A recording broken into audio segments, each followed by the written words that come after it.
天雨. Chinese President Xi Jinping has met Prime Minister Gaston Brown of Antigua and Barbuda. The Caribbean islands leader continues his week-long visit to China after arriving in Beijing on Monday. Earlier, he laid a wreath at a monument to the people's heroes in Tiananmen Square in Beijing. Zheng Chunying has more. The Prime Minister of Antigua and Barbuda, Gaston Brown, laid a wreath at the monument to the people's heroes in Tiananmen Square in Beijing. The monument was established to honor those who paid the ultimate price for national independence and freedom. He is also going to hold talks and meet with several Chinese top officials, and he's also going to sign a couple of documents. Earlier, he emphasized that to promote trade and economic ties is one of the main priorities of his trip, and he called for more people-to-people exchanges and intensified coordination between the two countries. On Wednesday, Chinese President Xi Jinping also held talks with President of the Republic of Uzbekistan, Shavkat Mirziyoyev, in Beijing. China and Nauru have re-established diplomatic relations at the ambassadorial level.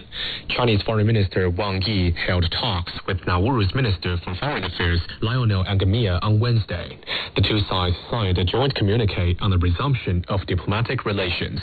Dong Xue has more. Foreign ministers from China and Nauru have signed a joint communique on the resumption of diplomatic ties in Beijing to re-establish the diplomatic relations between the People's Republic of China and the Republic of Nauru. Well, Nauru's foreign minister earlier said that its government recognized that there is but one China in the world. That's the government of the People's Republic of China, and the sole legal government representing the whole of China, and Taiwan is an inalienable part of China's territory. Well, he said, and I quote, "We look forward to this new chapter of relationship between Nauru and China.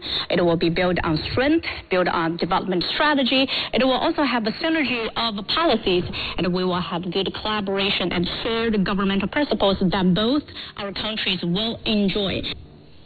China's central bank says it will cut the amount of cash that banks must hold as reserves from February the 5th. The People's Bank of China will cut the reserve requirement ratio for financial institutions by 0.5 percentage points. The move is expected to provide the market with long-term liquidity of 1 trillion yuan, or around $140 billion. On Thursday, the central bank will reduce relending and discount interest rates for the rural sector and small businesses by a quarter of a point, amid efforts to promote moderate decrease in financing costs. China has allocated 30 million yuan, or $4.2 million, to support the disaster relief and emergency rescue work in Aksu Prefecture, Xinjiang. This follows the 7.1 magnitude earthquake in Wuxi County on Tuesday. Authorities say the quake has killed 3 people and injured 5 others. The funds will also help in the relocation of affected people, secondary disaster detection, and the repair of damaged homes. A landslide in Yunnan province has killed over 30 people. The slide occurred in Liangshui village on Monday.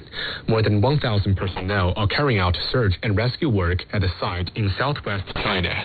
Preliminary investigation shows a steep cliff area atop the slope had collapsed.